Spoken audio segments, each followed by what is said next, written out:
We have a very special guest in studio today. He is the driver of Digatron in Monster Jam, the great and powerful Brandon Arthur. Welcome to the show. Welcome, sir. Thanks for joining us. Thank you guys for having me. Excited to be here. Yeah, man, we are, we were kind of chatting before the show as, Pat and I are kind of ignorant to the whole, to Monster Jam. And like, I've been to one event years ago, so some of the questions we might be asking here might be seem kind of basic, but I just want to get to know, more about this and in you and everything. So how does one get started in driving monster trucks? That's one of the greatest things about Monster Jam is we all come from different backgrounds. We all have a unique story about how we get into Monster Jam. And mine myself is I kind of just grew up watching my dad race trucks and off-road and UTVs and stuff back home. And just grew up watching him do his thing and really just kind of watching him as a kid and just enjoying it, as a family. It was just kind of like our vacations, essentially. We went out to the racetrack and raced, and then grew up, I guess, and started driving myself. And my dad ended up taking kind of a back seat and just, being my crew chief and my main supporter and being the guy behind me to be able to accomplish the dreams and goals that I always wanted to do. And we're able to do that. And, here we are now in Monster Jam, driving Monster Jam in front of, 50, 60,000 people and enjoying every minute of that. That's awesome. So cool. So is your dad still your crew chief today? No, not anymore. Monster Jam has our own crew chiefs and they do our thing for us. And these guys are amazing. And, but my family is definitely my biggest supporter back home for sure. For sure. And where are you from? San Diego, California. Okay. Very cool. Yeah. And how long have you been part of Monster Jam? This is going on my 4th year now with Monster Jam. So I started beginning of 3rd year. I started the beginning of 23 was my first actual event, and we've been running with it ever since. So it's been awesome. Well, and then you won 2025 Entertainer of the Year. So what is that? Explain to us what all that entails. So actually I got Rising Star of the Year. Rising Star. Yeah. Okay. So I was Rising Star of the Year, which is basically your newer up and coming drivers that are showing their talents and showing their moves out there on the track, and hopefully becoming a threat to start winning everything. Obviously that's the goal, is we want to go out there and win, but I didn't expect to get nominated for it, and I wasn't ready for it. And to be able to hear my name called, is an awesome experience. And to be able to do that at Monster Jam World Finals was pretty incredible. So it's incredible. Yeah, tell us about that feeling. What's that feel like? It's a nervous wreck, to be honest with you. It's a lot of emotions all at one time that you go through. It's especially the unknown of whether you're going to get it or not once your name's announced, and then being called up on stage and I guess it brings a little bit of a tear to your eye, knowing that, you've been seen and you're valued in the company, and they loved what you're doing, and they enjoy that. And, obviously everybody loves that feeling. It's always great to feel accomplished and feel like you're being, looked at and valued in everything in life. So it's incredible. That's for sure. Very cool. Do you feel like that adds a little bit of pressure now to move forward? Yeah, obviously. Yeah. You gotta live up to that a little bit, but at the same time, you earn that award too. They see that you're already doing those things that they value and enjoy. And, so, there's two aspects of it. You can look back at it and say, obviously, yeah, I earned that, and, I got to go out there and prove it. But at the second hand of that is you already been doing that. There was a reason you were nominated for that award, and there was a reason you received it. So, at the end of the day, you earned it, and just keep doing what you're doing, and keep your head straight and have fun. That's awesome. Now, Monster Jam itself, are there different events within each Monster Jam, and like how does that all work? Like, what are they? How does the scoring work? Like, how do you win? There's a lot, obviously, that goes down for Monster Jam. Technically, we have 6 tours. So we're all over the U.S. There's 5 U.S. tours and 1 international tour. So, there's a lot going on. Last weekend, we had 6 events going on in one weekend. So if you could only just put your brain around that of how much that is, So in general. Are you the only guy that drives your truck, or how does that work? So I actually drive JCB Digatron internationally.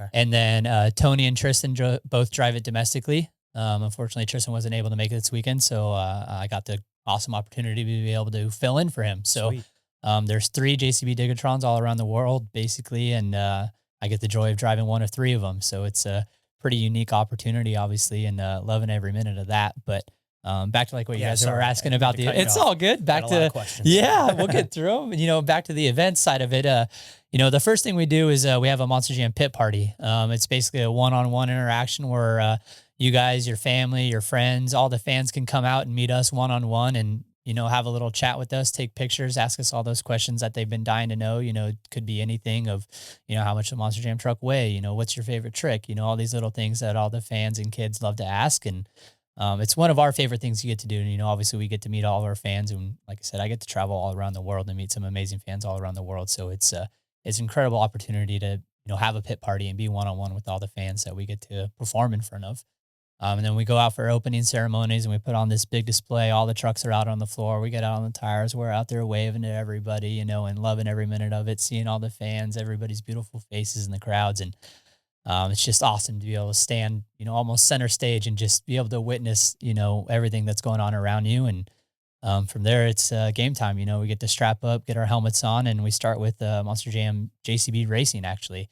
And that's the first competition of the night. And it's who's the fastest, basically. Okay. We go head to head most of the time. Sometimes some of the smaller arenas have like a timed racing. So it's a lap around the pod and they finish. And here on the floor, we actually go head to head. So there's one of the only few times there's actually two trucks on the floor racing against each other for, who's faster. And So you guys like start on different ends. And yeah, exactly. Yeah. Depending on how the track laid out, every track's a little bit different. Sometimes we'll start in the center kind of facing each other and go away.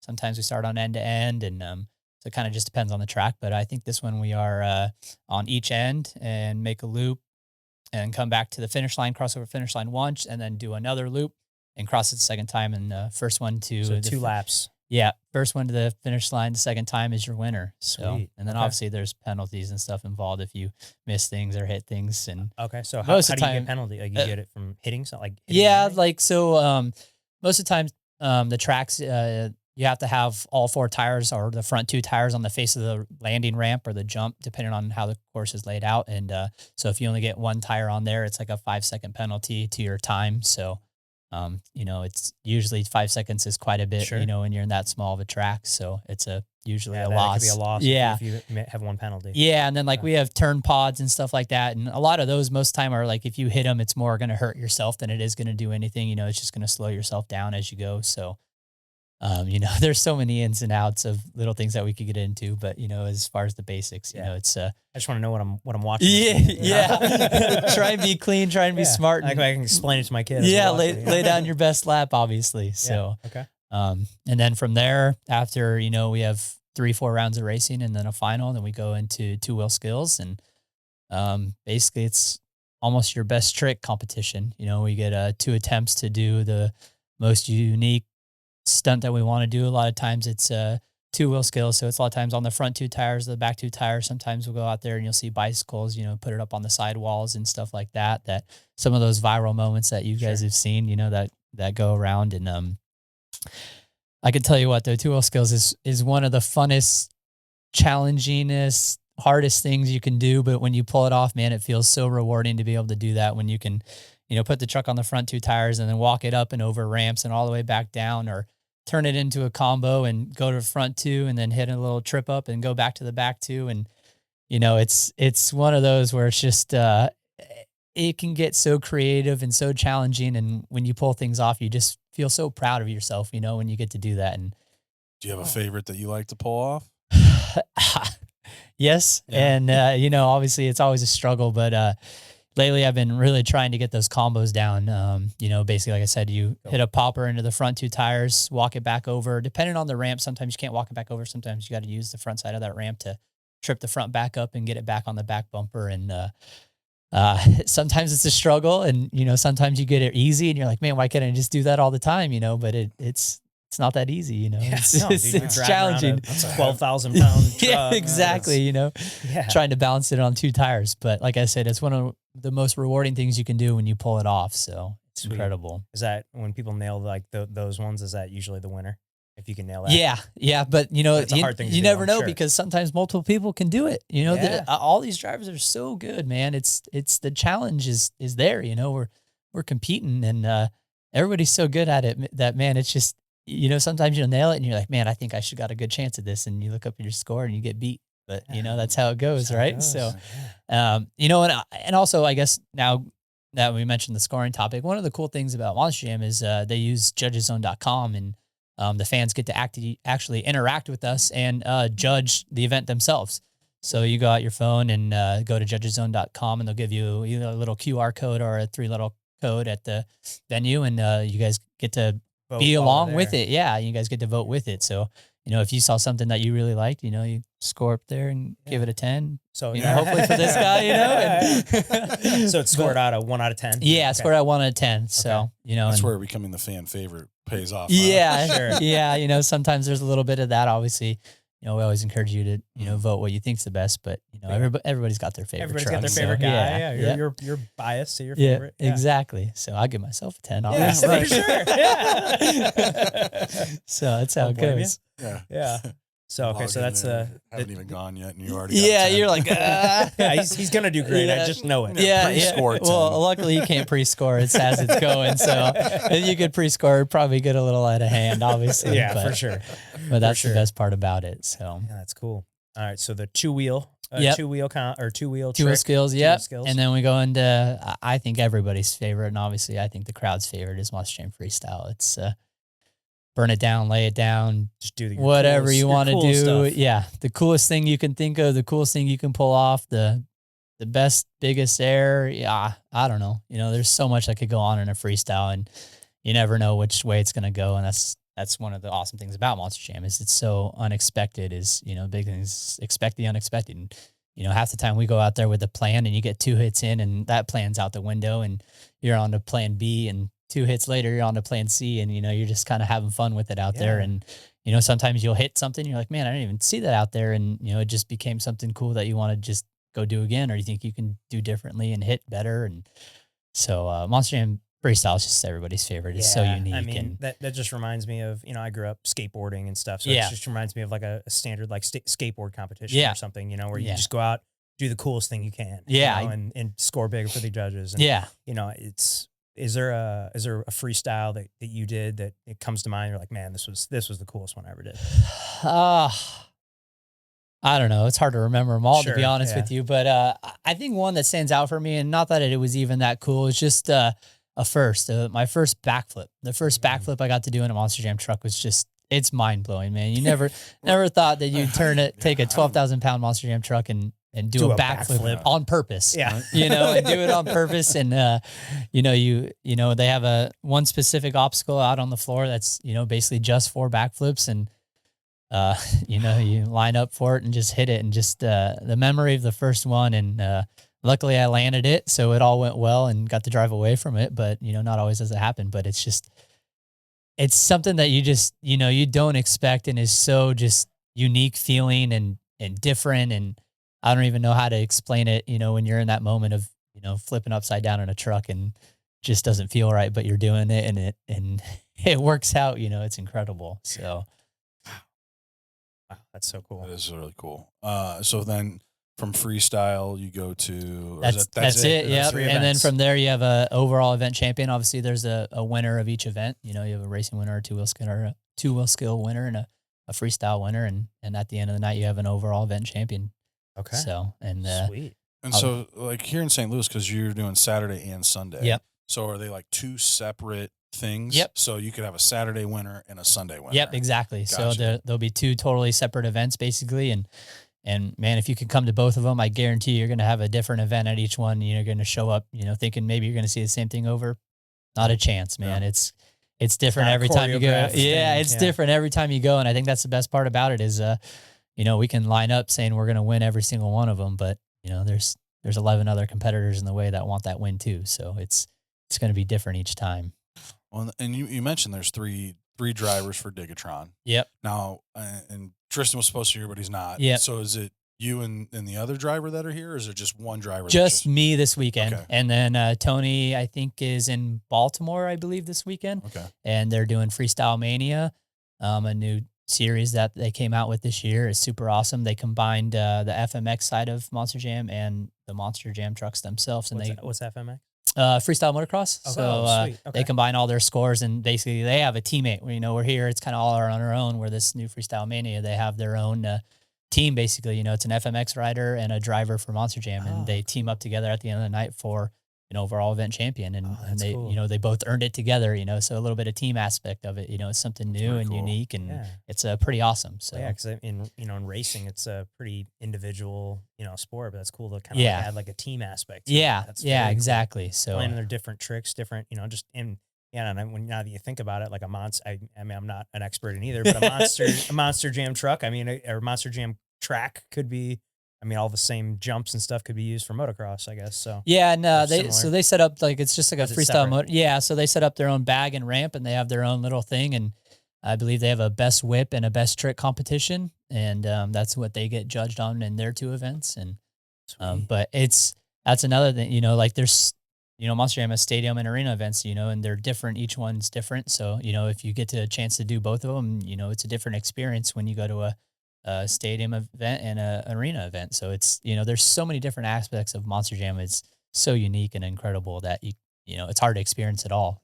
Sure. So And then what like the behind the scenes, the practice, the stuff like that. What does that look like? Because obviously driving and flipping cars and all that stuff is dangerous. I don't know if people really if, they see this and like, "Oh, that's so cool," but I don't know if they really comprehend the danger behind it. I mean, car accidents, things like that, like crushing or crashing a big truck like that can be pretty dangerous. How do you guys practice and do those things or train for these events? yeah, so and obviously there's always an injury risk involved with this, but we have a lot of safety equipment that is just for us. That's we have seats that are made just for us individually. Everybody has their individual and own seat. For that reason, we all have neck restraints, 7-point harnesses, and helmets and all this stuff, safety wise for us to keep us safe in the truck. And obviously safety is a big priority for us. And so that aspect of it, is not too worried about. Obviously, there's always a risk. Things happen, and that's what happens when we do this. But to the training side of it, when I first started, they have an awesome thing called MJU, which is called Monster Jam University. And basically, it's our training facility. It's where we get to go and learn how to drive a Monster Jam truck. Not everybody comes from driving backgrounds, people that Really? just, yeah, we have like, Like that's like a prerequisite. You yeah, should, no, Yeah. you no, should know. like Tony, the other driver for JCB Digatron, he's a military vet, and he worked on helicopters and then transferred his way into Monster Jam and now drives for Monster Jam. And so there's so many different backstories behind everybody, and like I said, not everybody comes from a driving background, so and so they have this awesome opportunity where, we can interview just like a job to become a Monster Jam driver, and you make it, you go to a Monster Jam University, and they basically teach you for 3 to 4 weeks on how to drive, how to perform, how to do the best you can out there in a Monster Jam truck. And that's where I got to go when I first started, and I went there for 3 weeks and learned how to drive. That's And it. 3 weeks. yeah, I went there for 3 weeks. So That seems like I it- expected you to say a much longer time. yeah, yeah. Wow. And I mean, like I've been back, Oh a yeah, I'm handful of sure. times to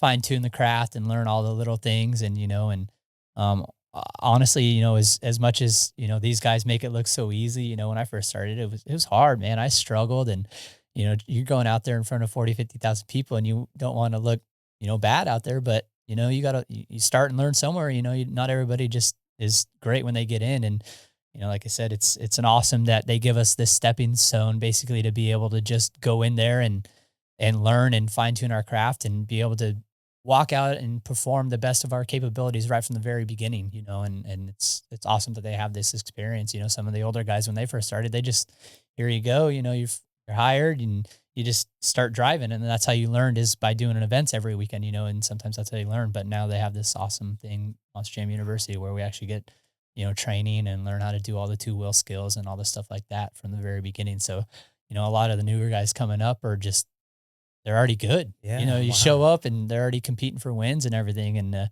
it's not easy. Wow. How like what was that like first time getting behind the wheel of one of these things? Oh, I was so nervous, and I was shaking and Oh, jitters, dude, and you're just Could you're imagine. up how many feet in the air? I mean, yeah, you just sit sitting up that almost 10 high. feet in the Yeah. air. It's it's something you'll never forget. Obviously it's, the nerves are out of the world, and you just want to go out there and do the best you can. And it might not go well. And the best you can may not be great, but at the end of the day, you had a blast doing it, and the fans are, they're great, they're amazing, they're receptive, and I think after my first event, I had a bunch of people come up to me, man, you did a great job. I can't believe that was your first one, and just to hear that from the fans and knowing that they pay attention and see that it's your first one, and they're just proud to be there and enjoy the moment just like we are. We're living in the moment just like them. So it's but yeah, it's unforgettable, and I'll never forget that first one, strapping in and firing up and just going to the line and just Do you just remember doing the it. the like first cool trick you learned? Phew. No, No? no, not really. To be honest with you, I think it's I think it's that first time you do one of those two wheel skills and you finally get it. Yeah. You've done it at MJU, you've practiced it, you've got it down there, but Nail going it in front of go 50 people, yeah, 50,000 people. going to a venue and making it happen is two totally different scales, obviously. So just nailing that first one, in front of everybody, and all the firsts are obviously big. They're huge. They feel for you. Your first racing win, your first two wheel win, your first freestyle win, your first overall. They all hit you in the heart. You'll never forget them. It's amazing accomplishments for what we do, and just to be able to get one of those is incredible. So Wow. it's Man, I couldn't. Yeah, I just can't imagine. Just especially like the 2-wheel drill. And where we were you're- watching- You're on, Yeah, the, you're on yeah. the front, and you're just you're staring straight into the ground. you're like, basically weightless in your seat. You're Yeah, you're like held in, hanging. but you're You're not hanging, hanging, but you're or- you're yeah, you know yeah. you feel like you're hanging. You're Sure. looking straight down at the ground, and that's all you can see. You're going by your Feel. judgment and feel to know where you are, where the ramps are, and everything. And like I said, it's that is just an art alone. Is getting two wheel there, one story, and then getting a two wheel and knowing where you are and knowing what you can do with to it move is around. Yeah. and, like, yeah. Imagine basically driving a car and being only able to see 2 feet in front of you and trying to figure out where you're going and what you're hitting. It's not the easiest thing. So it's a challenge, man. It's incredible. Trust me, I love every minute of it, and I feel like we all learn every time we strap in one of those trucks. We all learn something new, but I can tell you, it's a challenge. That's for sure, and sure. it's a lot going on inside. Yeah, that is shocking that it's really just it's 3 weeks of training, but I guess being able to go back and 'cause Yeah. I'm sure the first when you wanted to practice a backflip, you were back, not trying to just throw it in the first time Yeah. in an event. But, Yeah, well, you were saying earlier how you've got the different circuits, and we were talking before we hopped on here, but you just spent a lot of time out of the states, traveling the world.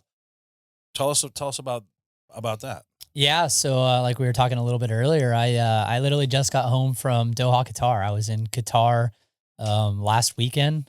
We had 4 amazing events out there and had a great time, and it was incredible, man. I from the very beginning, I've been on the international tour. I've got to do some stateside fill-in stuff here and there, but I've been on international from the very beginning since I started. And I can tell you what, that's incredible, man. Being able to drive a Monster Jam truck all over the world has been a blessing. I never thought I'd want to do it. I've never really traveled. I've done a lot of racing in my time, and I've traveled a little bit in the U.S. for that. But being able to travel the world and say you travel the world and compete in front of 60,000 people, 50, 60,000 people for Monster Jam all over the world's a whole different ball game. It's incredible. And every year we seem to go to new cities and meet new markets, and just that aspect of it is crazy, and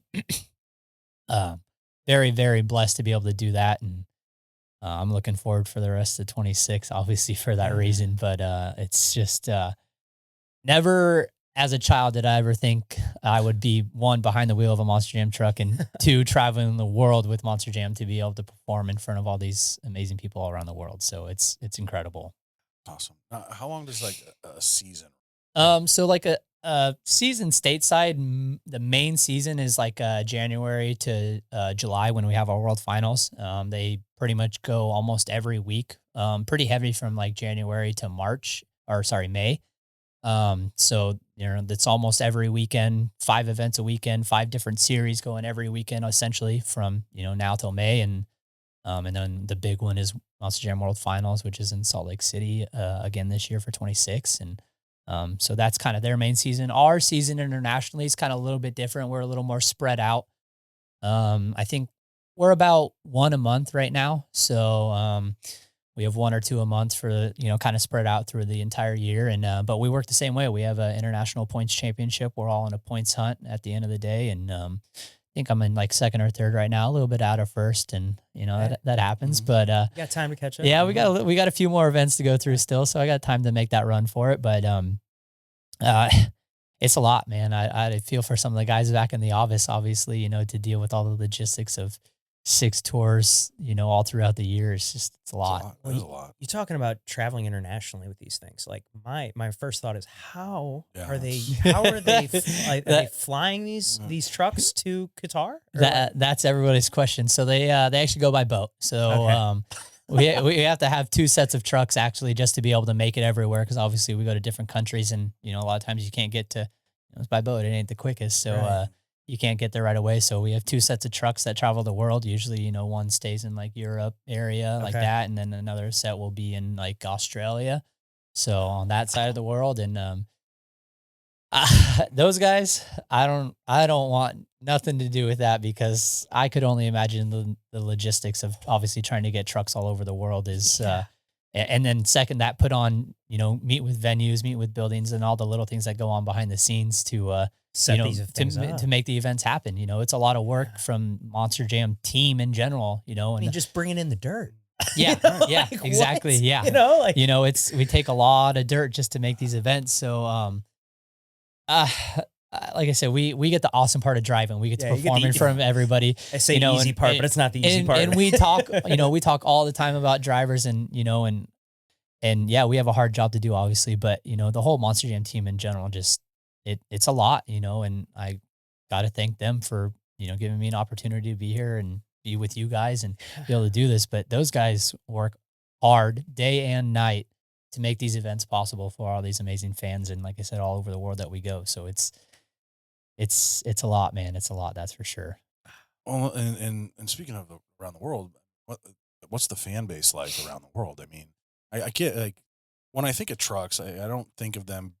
I think of them, that's an American thing. Like Yeah. big trucks, Yep. that's American. Like you watch these movies in different countries, and they're all tiny cars or Range Rovers. Like Yes. you got, you don't Yes. see these big trucks roaming around. Yeah, you, So I'm you go sure- out here and you see how many lifted trucks in the Yeah. parking lot. You got F-150s, Yeah. 2500s, Yeah. out there driving around. And it's funny because you go to these, especially like European towns and stuff like that. And, you get in these small cars, and, you're like, man, we drive big cars at home, and bigger trucks, obviously. And, And you drive but- really big yeah, trucks. we drive really big trucks, but it's incredible, man. They're so receptive to it. They love it, and everywhere we go, everybody's, amazed by it, and like you said, it's so different for them. They don't see a lot of that, they have big semis and stuff like that, but like you said, they drive a lot of small cars, and, go to a Monster Jam pit party and you walk up next to a truck that's 12 feet in the air and the tires as big as you are. And, it's so unique for them, and they love it. All the fans and all the crowds we go to, man, they're amazing, and they're all so unique and different, and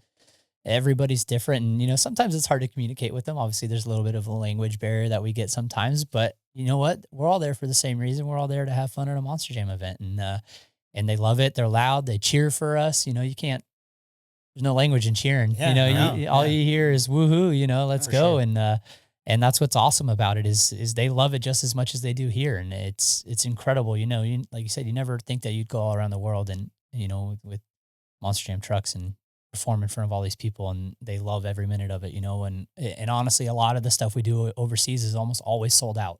Almost every event we go to is sold out. And so that just tells you right there that, they love it as much as we do. Right. Sure. I mean, it's just something that they're not seeing every day. Yeah. Know? Yep. Granted, we're not seeing monster trucks drive around the streets every day. Yeah, but like you said, yeah. we see But I some- remember just seeing, when you're a kid here, we go in I've got 2 kids, 1 and 3. I mean, you go in our playroom right now. We've got oh yeah, dozens of monster Just trucks lined up on the wall, Oh, yeah. yeah. We've got like, it's just something that kids play with. Yeah. Like Yep. Exactly. monster trucks. It's just like something we kind of grow up with. Like I just Yeah. remembered, seeing Gravedigger as a kid. Like just stuff like Yeah. that. Like you just Yep. remember, like you remember that kind of stuff.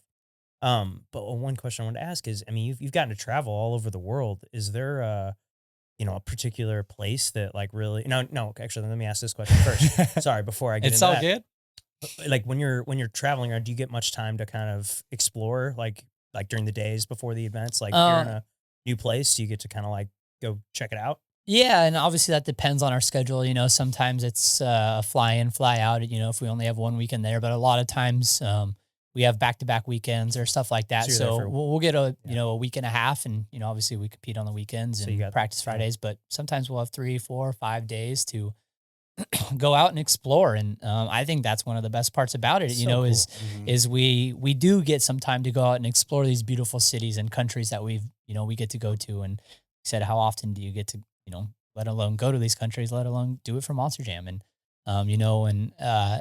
it's kind of funny. I got to give a shout out a little bit to my international team, man. We're just like one big family.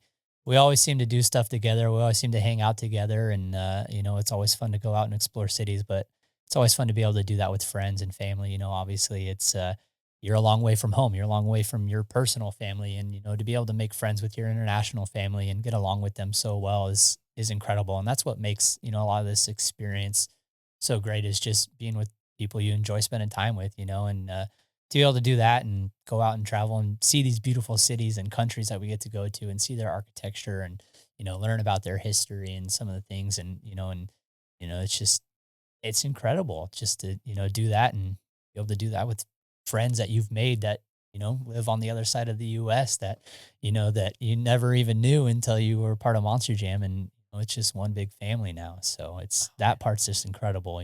that's so cool. Now, is there a particular place you've traveled that you're like, man, this is so cool. I want to come back someday, or like Yeah. what's been one that's There's a stuck lot out of to you? those. I'm sure. There's a lot of those that obviously you'd love to go back to one day. And, fortunate enough for us, we've been to a lot of those countries a couple times. So we get to see them multiple times. And I think one of our favorite ones, and it was one of the biggest crowds we ever performed in front of, was we went to South Africa for 3 weeks in 2023. And we did three weekends there. And South Africa was incredible, man. It was so different feeling than anywhere we've ever really been. And we went to Johannesburg as one of the big cities, and we went on a safari, like literally the middle of nowhere in a safari in a little buggy out there driving past wildlife and giraffes and rhinos and elephants just in their natural habitat. They're not in a zoo or nothing. And then from there, we actually got to go to like a lion preserve and walked with a 600-pound cat behind you. Oh wow. And just you want to talk about a life experience and a different experience that you probably never get to do anywhere else. And just to be able to do that was incredible. And Johannesburg was actually one of our biggest venues that we did. I think we had like 67 or 68,000 people. Wow. And Crazy. and dude, one of the wildest stories I remember from there is we hadn't even started anything yet. We hadn't done anything. We were just kind of hanging out. We just finished all of our opening interviews and stuff like that, and telling everybody what's going on, what they can expect from a Monster Jam event. And the water truck rolls out onto the floor just to water the track, and the crowd loses it.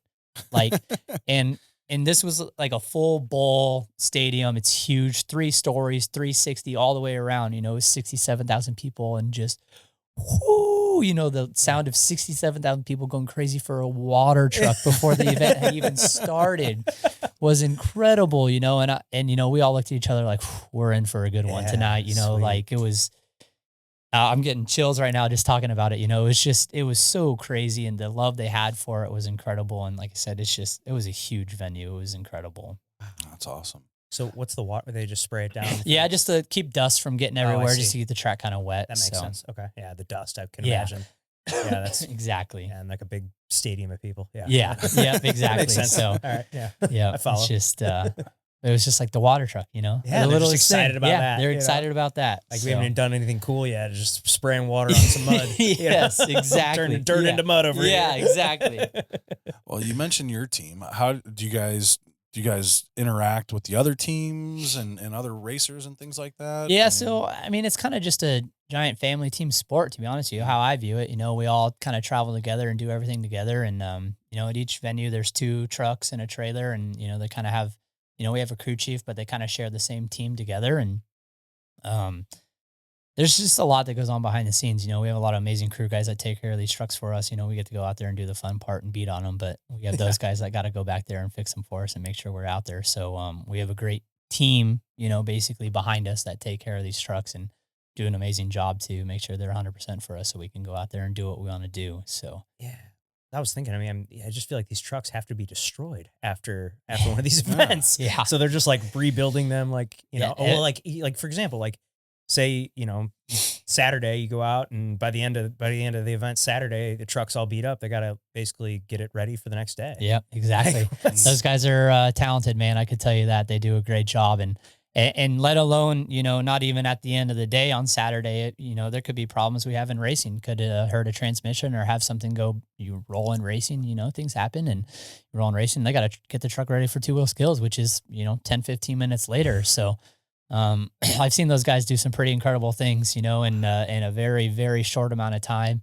I kind of got a story to that. My hometown event, I think last year, Barry Musauer, I think in Zombie rolled in racing, um, or he rolled in racing, hurt the truck. They got the truck back together for two wheel skill, went out in two wheel skill, broke a front housing, and then they had the truck. They did a full front housing and everything back together by freestyle. Like it was just one, like just I was a fan at that point. Just sitting there watching an event, just like everybody else. And but my head going on behind the scenes, like man, I really hope he can make it back out. But they got a lot of work to do, and they made it happen. So like those guys are incredible at what they do, and very very knowledgeable, very talented, and we wouldn't have Monster Jam events without them. Obviously, just making sure those trucks are on the floor. So it's incredible, the amount of work that goes on to make these things happen from, all aspects of it.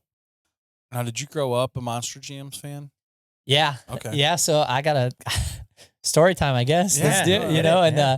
so I obviously as a kid, I remember I went to Monster Jam events. I don't, as a kid, it's hard to remember all those little Mhm. things, we've been through a lot, but, a couple of big ones that stand out to me. So, Monster Jam, oh man, I honestly don't even remember the years, but had to have been like 2007, 8 or so, give or take. My math is probably way off, but I was what I had to have been 11 or 12 at the time, and I was racing these things called trophy carts, and it's basically a mini truck with like a lawnmower motor in it, and full cage is basically a mini version of a monster truck, but at this time, they were doing these events for halftime for Monster Jam, and I actually went up to LA, me and my dad, and we were the halftime event for Monster Jam in LA. I ended up rolling upside down. I was upside down in the middle of the floor, 11-year-old driving into the halftime of Monster Jam,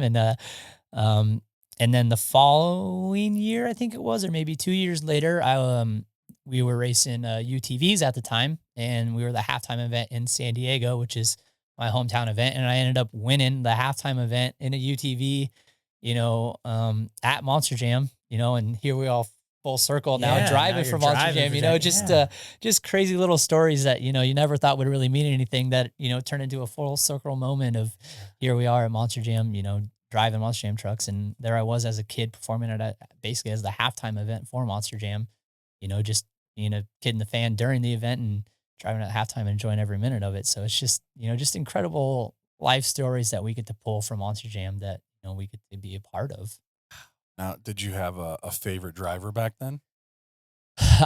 As a kid, it was, I mean, obviously everybody loved Gravedigger Yeah. growing up, and that was like the main truck as you were growing Everybody up. knows and that one, I feel Yeah. like, And there was El Toro Loco, and there's a lot of very talented drivers and very talented names. And, I remember as a kid watching Charlie Pocken go out there and do his thing. And now I'm living that kid's dream. I'm driving with Charlie was Pocken on gonna the say. international tour now, like I got to give credit to that I got man. goosebumps He's about a, he's a bad dude. He's just, to be able to do it that long and still be beating us all the time, Right. internationally, man. He hasn't backed down one bit, but, just incredible thing. You never thought, watching that kid, being a kid, watching that guy grow up driving, and now literally to be driving with him Yeah. alongside Mhm. of him, and I always tell myself that the day that guy retires, I'm going to be crying because he's meant a lot to me the last few years. Like I said, I started with him. So just, it's going to hurt. Yeah. Did you get to like hang out with those guys, those other racers, and like, are you guys collaborating, talking like, hey, these are things that work for us. This is things that like, hey, or like giving like a guy like Charlie giving tips like, hey, this is how like, hey, you did a really good job, but try this. Yeah. Yeah. Yeah, and, and obviously I was still new, I'm still learning it, Yeah. and, I'm doing great, I'm having fun, don't get me wrong, but, we're still learning every day, and, I remember my first few events, just, Charlie Pauken and Blake Granger were kinda the veterans on our tour. We were, in Stockholm, Sweden at our very first one, and, their things to me were, they were just telling me, "Just go out there and have fun, man. Don't worry about it. You're gonna be great. Just go out there, have fun, do your thing, and just learn as you go. Don't worry about the pressure. Don't worry about trying to do anything too crazy. Just enjoy the moment and enjoy it. And coming from people that know what they're talking about and have been doing this for such a long time is it's just makes you feel relaxed and a lot easier. But like you said, to kind of the driver talk aspect of it is at the end of the day, yeah, we're competing against each other, but the second part of that is, we're here to put on the best event we can for the fans, and, if it comes down to, hey, that ramp over there ain't quite doing what we thought it was going to do, maybe don't hit that or do something a little different off of it because it's not working. So, at the end of the day, we all kind of lean on each other to, make sure we go out there and we can do the best job we can for the amazing fans that we're there for that, pay to come see us. So, that's the goal at the end of the day is put on the best event possible for those guys. So, we all talk to each other and let what's going on and what's working, and maybe it's a little slick over there, and not so much in racing. Obviously, Yeah. it's a little more head to head, but every other aspect of it is all about doing the best job we can. Sense.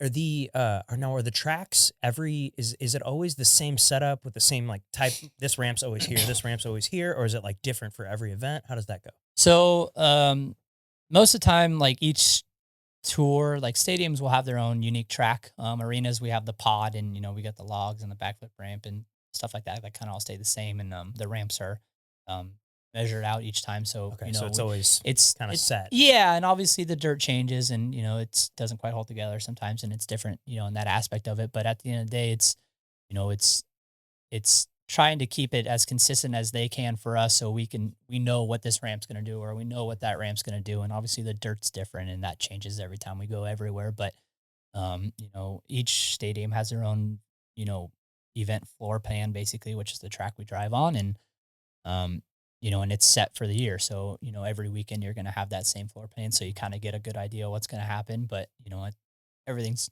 everything's built by hand, so Yeah, it's all going to be a little bit different every time you go, and dirt's going to be different everywhere you go. So yeah, the track is in theory the same, but it's but going it's to gonna be be different. different. Yeah, exactly. I was just curious if every event if they're throwing you a loop, you're Throwing like, you a oh man, loop, like yeah, this you're is a like, new thing. Like, yeah, yeah. oh boy, I don't know about this It would one. be fun, but man, Yeah, that would be challenging. challenging Yeah, for sure. Yeah, for exactly. sure.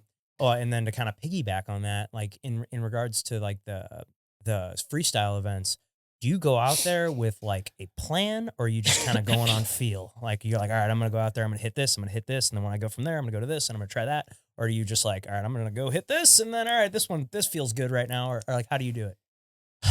I think everybody's got their own madness, obviously, and their own method to it. But for me, I usually try and plan one or two to kind of get open, get going, get the feel for it. Playing a couple safer ones that you think are are going to be pretty good, and then from there, it's just I kind of just run with whatever's feeling to me, Yeah, and some like you said, you could go out there with a plan, but if the truck bounces left and you thought I was going to bounce right, then gotta what do you do? adapt. Yeah, Yeah, so you're basically adapting to everything you do out there on the floor, and we can always plan on something, but the truck may yeah, bounce weird, it may not, and so I kind of go out there with an open mind and just try to be creative with it and try to have fun. Let your emotion drive the truck, and usually when you do that and you're having fun, it turns out pretty good. So that's what I see seems to be working the best for me right now is just kind of just going out there and enjoying it and just kind of flying by the seat of my pants. sweet. I love it. Well, That's so cool. well, to switch it up a little bit to get to know you a little bit Yeah. better. You know, you in the questionnaire, you describe yourself as outgoing but private. How do you protect your inner life while performing in front of thousands? Oh, it's hard. It's a dual edge to that, right? You want to be open with everybody and, let them know who you are, but obviously, you got to have a private life a little bit too. You don't need to tell them everything. So, it's kind of one of those where I feel like you got to play that balancing act of, letting them know what's kind of going on in your life, but maybe certain things that just don't need to be talked about, in that aspect of it. So it's kind of tough, you are essentially we are a little bit of public figures, obviously. So you're trying to find that balance of that happy medium of, letting your fans feel like they are getting to know you and who you are and what you do, but at the end of the day, you still have your private life back home that you can go home to and kind of escape, for a couple days when you want to, and be a little private and get away with it. So it's like I said, I feel like it's like kind of like that balancing act of what you want, and some people may lay it all out there on the line and show you everything that's going on in their lives. And I feel like it's just up to the individual on what they want to do. I gotcha. Do you still call San Diego home base? Do you still make? Is that where your primary? Yeah, so I live outside San Diego. It's just easy to say San Diego because it's just a Like big city. Temecula? Ramona. Okay. So it's a little, well, not so small anymore. Yeah. It used to be a small town and, just a small town kid living big dreams. But it's just easier to say San Diego. Everybody knows where it is. I say Ramona and what's that? Yeah, And you just go yeah. San Diego. Oh, okay. Yeah, You I know, got- so I have a family that lives down there in Temecula. yeah, and it's then, beautiful down there too. One of the leagues when I was playing, when I was with the Reds playing baseball was the California League. So I Okay. got to know. Like, Yeah, that I area. lived in Bakersfield for Yep. a while. Yeah. So Bakersfield, and then you go to Adelano and Lancaster and Modesto, those areas. Yeah, and yeah. then- so, but no, yeah, California. It's a beautiful. I love Temecula. Yeah, The Temecula is the beautiful. Yeah, wineries out yeah, they there. got a lot of wineries out there. Oh That's yeah, for sure. Mini Napa. It's a good time. Yeah. But what does success actually feel like after the crowd leaves and the stadium lights shut off? Man, there's two aspects to that for me. Obviously your success on the floor, but I think a big part of it is feeling successful of your message to the crowd. Making sure that you feel like they had the best experience they can have. And life's expensive. It's hard to do a lot of things for some people, and a lot of people spend a lot of their hard-earned money to come watch us do what we do. So at the end of the day, yeah, we want to go out there and win, and you can call successful by winning. But the second part of that is to make sure every fan out there makes you made them feel like they were part of the show, or they were part of the event, or they were involved for a specific reason, or they watched their little boy or little girl enjoy every part of it, and they love that interaction. So successful can be a broad term of what you want it to be, but at the end of the day, I think it's a big part of it is just making sure the fan interaction was there. You were there for that little guy in your pit party line that wanted an autograph, and you said hi to him, and you asked him how he was doing, and it made his day. And obviously, yeah, we can count trophies and wins and stuff like that and statistical stuff, but I think a big part of it is just making sure the fans got what they wanted. They had a great time, they enjoyed it, they felt like they did, they enjoyed it. That's we want to go out there and enjoy it just as much as they do. We wouldn't be here if we didn't enjoy it. So said they pay their hard-earned money to come out there and enjoy every moment of it, and we want to make sure every moment counts for them.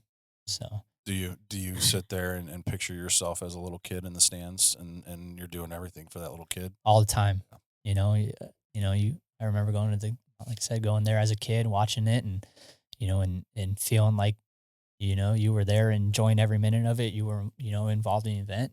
Like you said, you don't fans just get to sit there and watch, but you can still make them involved. You can wave to them in the crowd when you see them waving, when they're cheering, all the little things like that, that we may not see on the floor, but, we're out there waving to them. And, if they feel like they were waved to, or, sometimes we can see them up there, but, just to make sure they feel like they got their moment, they had enjoyed it, and we wouldn't be there without our fans. Obviously it's a entertainment sport. So if they're not there, there's no point in us being there. So making sure they enjoy it and we're entertained by it is a big priority, obviously. God, it's just got to be so surreal for you. Just doing this as a kid, doing the Yeah. a couple halftime shows, and now you're actually doing the thing. Yeah. Like, it's just got to be. It's just so cool, man. It- That really is cool. It is. so cool. Like I said, we're out there living our dreams, man. It's just, it's incredible, and enjoying every minute of that as long as I can. You never Yeah. know when. What's the career length average for people to do this? Like, I mean, obviously you got the guy. What's his name? Charlie. Charlie Yeah, has been been doing it for 38 years, longer than I've been alive. wow. So so it's there. Yeah. Obviously, and there's so many variables that could sure. shorten it, lengthen it. You never know what's going to happen in life. You could have personal things that come up or health issues that don't allow you to do these things. So, and and like all my friends and family back home say, man, just enjoy it while you can, because you never know when that day's going to come where you're just, not able to do it. Whatever the circumstances are, you never know when that day is going to happen, that, it's just your last day that you have to drive. And now you just get to sit back and enjoy it. But, I'm hoping to do it as long as I can. Obviously I love it. I love every minute of it. I love seeing all the fans and the interactions and the things we get to do. And, I think it's made me a better person. I was a super shy kid. I'm still fairly shy. I have a hard time opening up to people. And man, let me tell you, this Monster Jam and everything has just changed my world, changed how I've seen everything. Just to be more open, be more friendly, man. There's a lot of nice people out there, and we get to meet all of them all the day, all the time. And you never know that till you go up and talk to them. And and being a shy kid, is you never really did that as a kid. You never really stepped out that door all the times because you were just shy.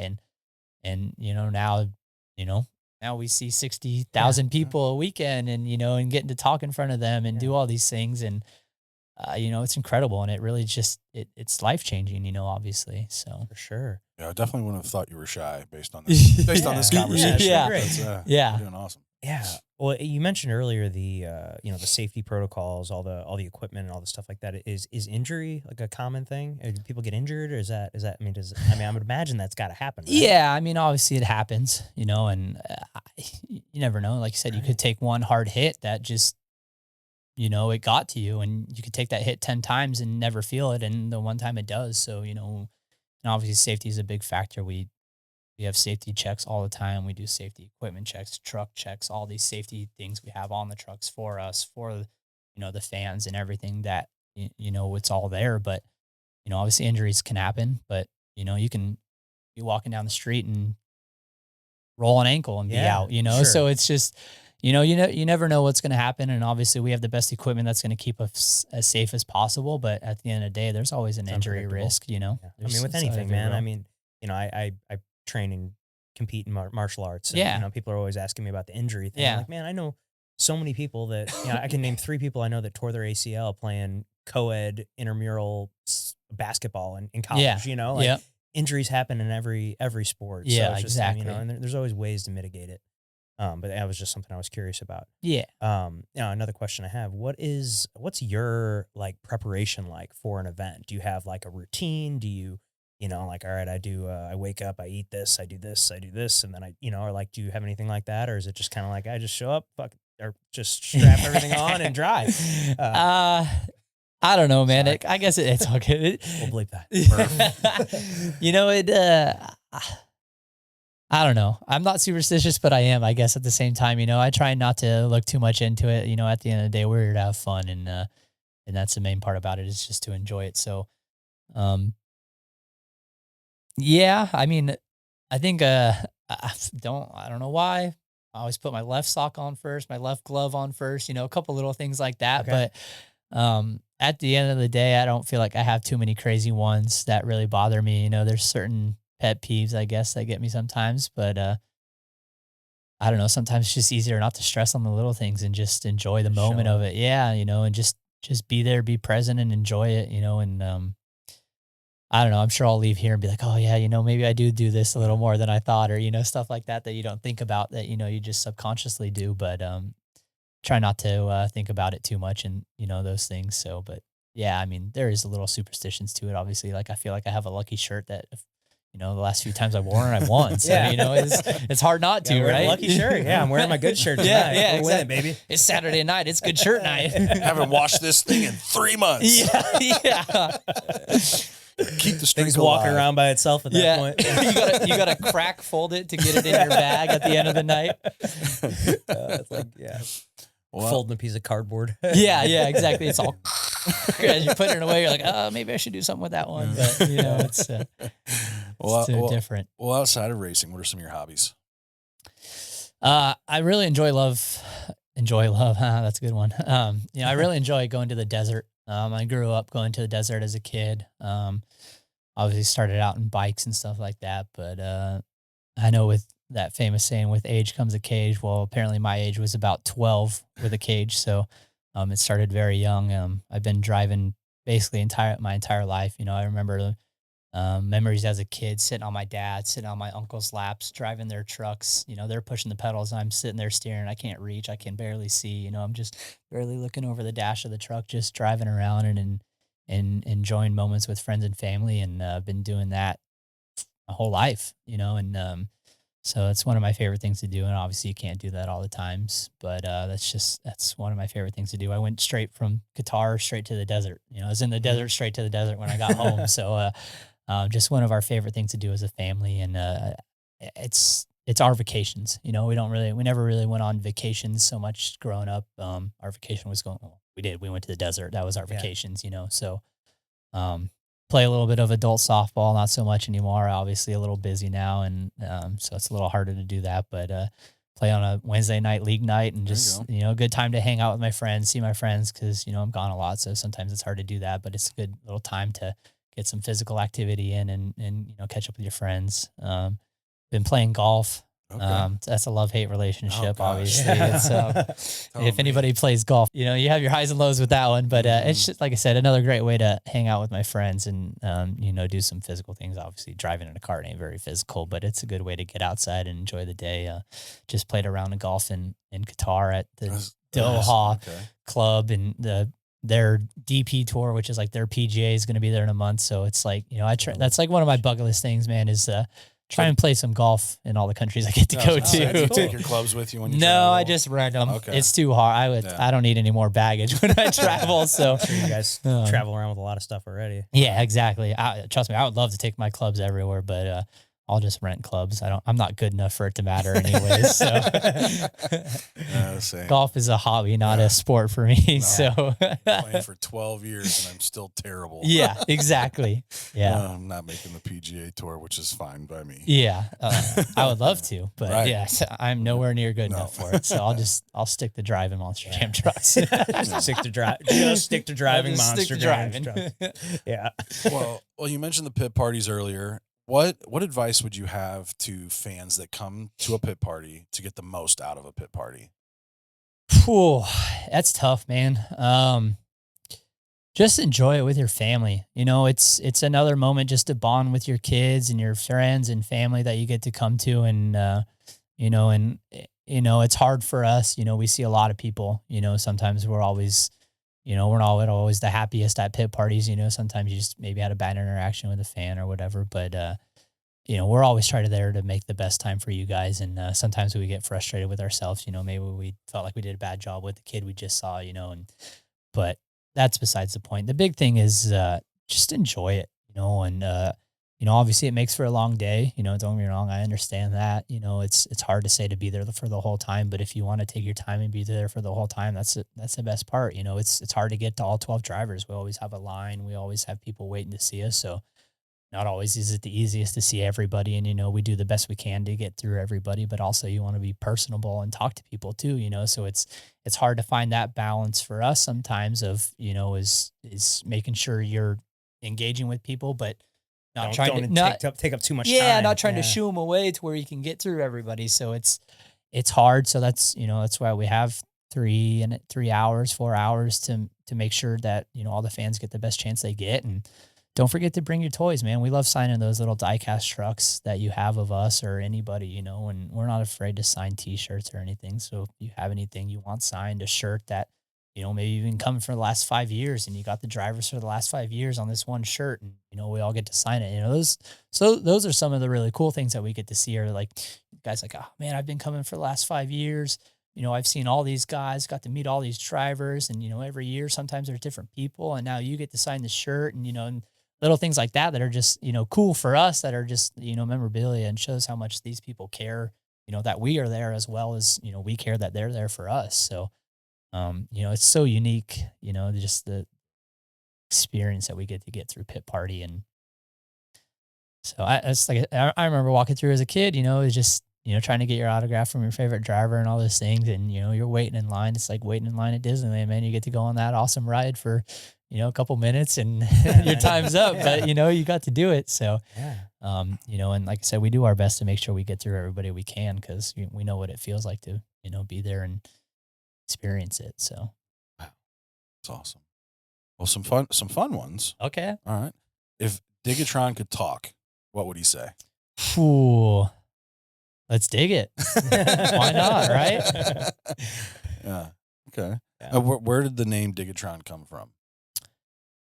I honestly don't know the backstory. Okay. I wish I did. There's probably a really cool story behind Well, it. it's like an excavator. Yeah, right? and Isn't obviously it a it's an little- excavator, so it's based off the JCB excavator, and I'm sure that's has to do with part of the name. I don't know the real backstory on the. I mean, you know, Digatron just yeah. sounds like a like a transformer or something. Right. you know? Yeah, Like- so but it's a unique truck. It's beautiful. I love every aspect of it. It's probably to me, it's one of the most unique trucks out there that just visually, there's so many different parts and pieces of it. it looks so, different than yeah. like your standard monster truck. Yeah, you know? exactly. So It doesn't that look part like of it. a pickup. Yeah, exactly. yeah, exactly. So And is there a the funniest question or comment a fan has made to you that sticks out? oh, no, my memory Okay. sucks.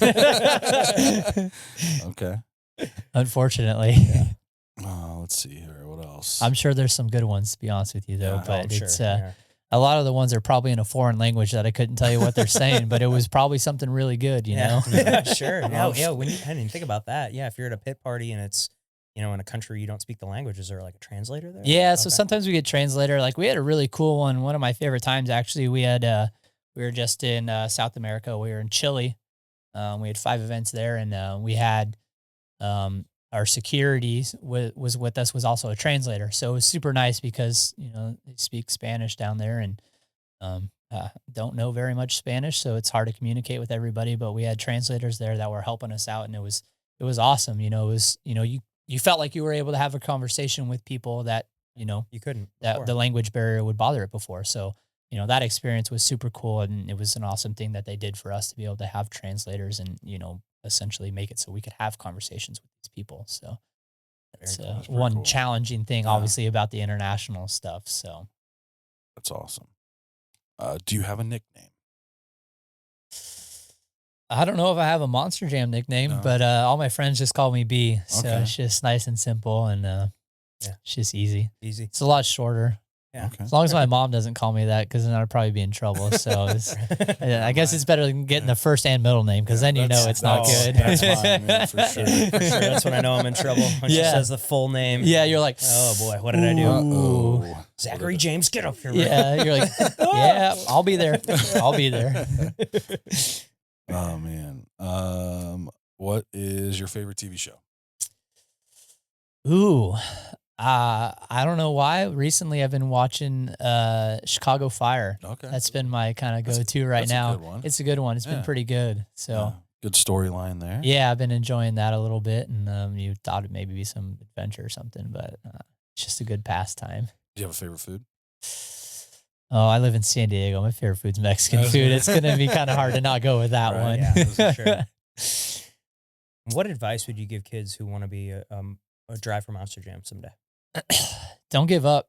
It's not always easy, and this is for life in general, man. It's just nothing to do, not specifically for Monster Jam, but just don't give up. Keep chasing that dream. It'll happen. I mean, if you want it, go get it, make it happen. Don't let anybody tell you you can't be done or you can't make it happen, because the more will you have, the more willpower you have, you can make anything happen. And like I said, man, I was a kid performing at a halftime, dreaming about monster trucks, not even driving, just dreaming about monster trucks. And, here we are today, and, many, many years later. And, sometimes it's not going to happen right away, but keep trying, keep pushing, keep improving yourself, keep making yourself better, and do the things you enjoy doing, because there's no point in trying things if you don't enjoy doing them. It's not worth your time. Time's valuable. So, 100%. definitely make sure you enjoy what you're doing, because that's really what matters.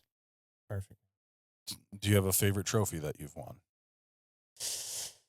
Ooh, I Doesn't mean, have to be just Monster Jam. yeah, no, I mean, obviously I got to touch on my first overall event championship was obviously amazing to have, but I think some of my most memorable ones were back when I was racing short course and stuff, and we won a couple challenge cups, which was like essentially the big money race for the year. It was all hands on deck, and I think those ones mean the most to me, because the pictures and the memories I have from them are just with family, and for one, I wouldn't be here without my family. And two, it's Family's everything, man. They're the ones that have your back no matter what, and just to have those memories with them and family and team, and they were a part of our family. They may not have been blood or related, but they're the ones that push you and make you be the best you are, and they shaped my future to be where I am here today. And without some of those memories and trophies and wins and they all get hung on the wall, but at the end of the day, I think it's the people behind you that really make those things memorable, and that's what gets to me, is I think just the memories behind it more than it really is the trophies. That's awesome. It's great, man. Well, Brandon, this has been awesome having you Yeah. here, man. Thank We've you, really, guys. really enjoyed this Absolutely. conversation. I'm really looking forward to this weekend. Now that I'm gonna have an idea. Idea. I'm gonna be explaining to everybody I'm with what's going on. You're going to be the go-to I guy am for gonna the be- questions. Yeah, I know everything now, and that's my boy out there in the Yeah. yellow one. I know that guy. Tens. Yeah. Tens for Degatron. Everybody get your app out. 10. Yeah, give him a 10. Come Yeah. on. Yeah, get the whole section going. Yeah, thank you. But no, I hope I answered you guys' questions, Absolutely. and That's been I fun. hope we enjoyed this because I had a Yeah. blast being on here. And, like I said, it's not always often do you get to do amazing things like this and be a part of amazing. You guys are awesome. You guys have been great, and I've enjoyed every minute of that, and had a blast. And hopefully, everybody who's listening, really enjoys this and kind of gets behind the scenes of Monster Jam, as what we do out there on the floor, and also what we do for you guys, and our stories and our backgrounds. And it's obviously we always want to push Monster Jam. That's who gave us our opportunity to be here. But at the end of the day, we all have a story about who we are and what we do and what we did to get here. So it's unique for everybody. You could get every driver here on this podcast, and they'd tell you, you'd have 12 different podcasts with 12 different stories and 12 different backgrounds, and it would be incredible, and that's what's so awesome about it is everybody's so different, and that's the best part. Just be who you are. That's really what matters. So Absolutely. Perfect, man. Well, before we get you out of here, we do end the show the same way every time. Yeah. So, I don't know if you were prepared for this one or not, but Pat's got one last question for you. So we like to end this on a little game. We call it the tombstone game. Here lies Brandon. What's it say on your tombstone? Oh man, I was not ready for this. He was here for fun. He was here for glory. He enjoyed every minute of it. Didn't matter which way he went out. He loved it for sure. It's perfect. Perfect, man. I love it. That's awesome. Well, thank you again. Thank you And, guys. I really appreciate it. yeah. Again, thank you very much. And thanks to everybody at home that watched or listened to this episode. If you haven't gotten tickets yet for this weekend for Monster Jam in St. Louis, it's this weekend, Saturday and Sunday. Go check it out. Go see Brandon and all the other drivers. And if you haven't clicked subscribe yet to our podcast, to the channel, please do so. That would help us out a ton.